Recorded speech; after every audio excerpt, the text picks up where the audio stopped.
महान वैज्ञानिक Albert Einstein ने गांधी जी के बारे में कहा था कि भविष्य की पीढ़ियों को इस बात पर विश्वास करने में मुश्किल होगी कि हाड़ मांस से बना ऐसा कोई व्यक्ति भी कभी धरती पर आया था। आज महात्मा गांधी जी की पुण्यतिथि है।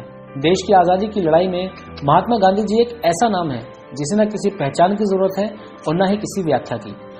उनकी श्रेष्ठता का अंदाजा इसी बात से लगा सकते हैं कि जिन ब्रिटिशों के खिलाफ उन्होंने भारत की आजादी के लिए लड़ाई लड़ी, उसी देश ने गांधी जी के निधन के 21 साल बाद उनके सम्मान में एक डाक टिकट जारी किया।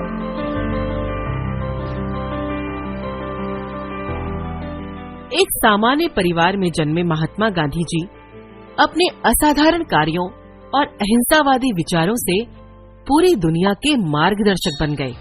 पोरबंदर रियासत के दीवान करमचंद गांधी जी के घर में 2 अक्टूबर 1869 को जन्मे महात्मा गांधी अपने पिता की चौथी संतान थे। साल 1959 में गांधी जी की याद में भारत के तमिलनाडु राज्य के मदुरै शहर में गांधी स्मारक संग्रहालय बनाया गया था। इसमें उनके खून से सने हुए वो कपड़े संभाल कर रखे गए हैं जो उन्होंने उस वक्त पहने थे जब पूर्व बिरला हाउस के बगीचे में 30 जनवरी 1948 को नाथूराम गोडसे ने उनकी हत्या कर दी थी। इस दिन को भारत हर साल राष्ट्रीय शहीद दिवस मनाता है, लेकिन कुछ लोग मानते हैं कि नाथूराम गोडसे ने महात्मा गांधी जी को गोली मारकर सही किया। इन्हीं कारणों की वजह से गांधी जी की आलोचना करते हैं, लेकिन देश के लिए उनके त्याग, समर्पण, निष्ठा और आम लोगों के प्रति उनके स्नेह के बावजूद क्या उन्हें गलत ठहराना सही है? जाहिर सी बात है, कोई भी इंसान बिल्कुल परफेक्ट नहीं होता।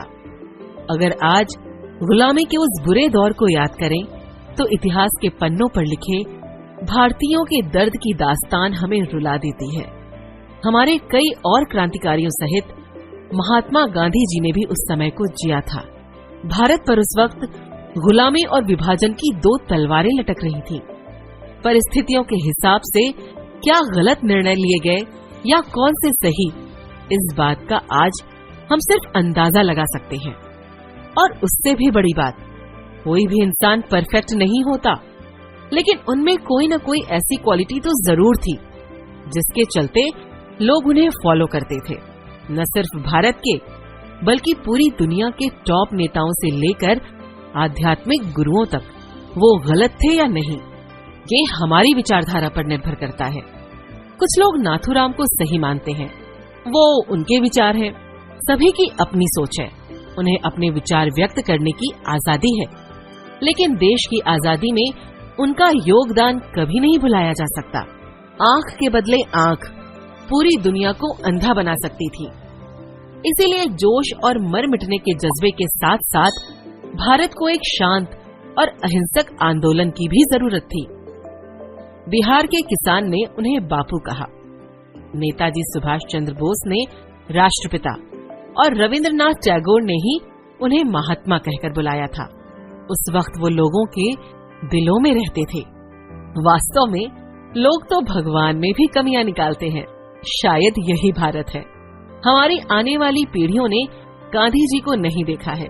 हम जिस तरीके से अपने इतिहास को अपनी फ्यूचर जनरेशन के आगे रखेंगे, वो वही समझेंगे।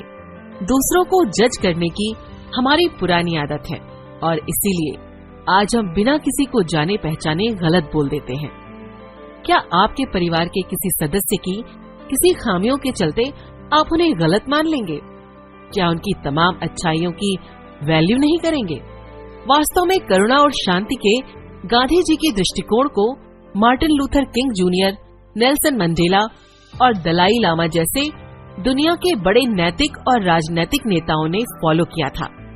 तो क्या हम गांधी जी की आलोचना करके अपनी सोच और विचारों को प्रदर्शित कर रहे हैं? 21वीं सदी के लोगों के पास अभी भी गांधीवाद से सीखने के लिए बहुत कुछ बाकी है। दूसरों के बारे में गलत बोलना, उनका तिरस्कार करना भारत की सभ्यता नहीं है। ये वो देश है जो हर किसी का सम्मान करता है। हमारी संस्कृति और हमारे धर्म में किसी की मृत्यु के बाद उनकी शांति की कामना की जाती है, लेकिन दुर्भाग्य की बात है कि इस महान शख्सियत को खोने के बाद आज भी हम में से कुछ लोग उनका अनादर करते हैं।